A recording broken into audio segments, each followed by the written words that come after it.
uzaklar seni deyirdim.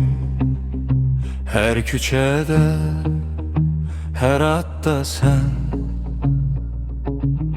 İndi bu şəhər dar gəlir, səni xatırladır hər kəsdən. Bir körpüdə qaldı gülüşün, bir kafede soyudu çay.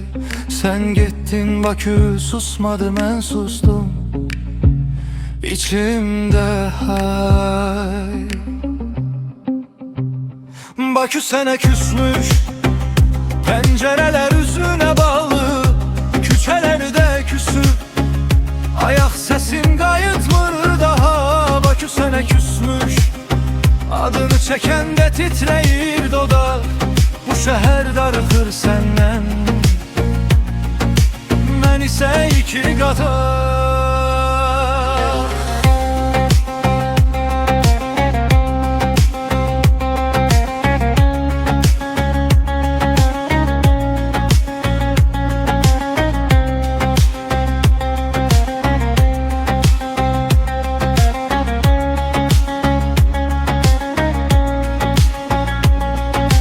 Sahil boyu gəzirəm tək, dalğa vurur, ürək odur.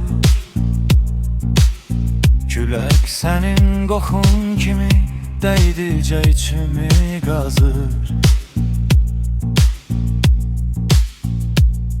Dəyişib hər şey, mən qalmışam eyni dayanacaqda tək. Getdiyin avtobus gəlmir, nömrəsi silinir, ürəyim tək.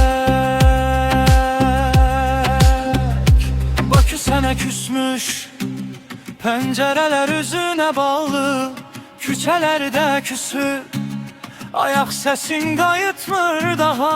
Bakü sənə küsmüş, adını çəkəndə titrəyir dodaq. Bu şəhər darıxır səndən, mən isə iki qata. Desəm gəlmə, ürəyim yalan. Desəm gəl, qürurum susar.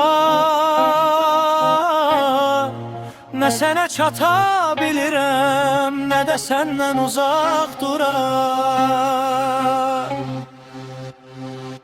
Bakü sənə küsmüş, pəncərələr üzünə bağlı, küçələrdə küsüb, ayaq səsin qayıtmır daha.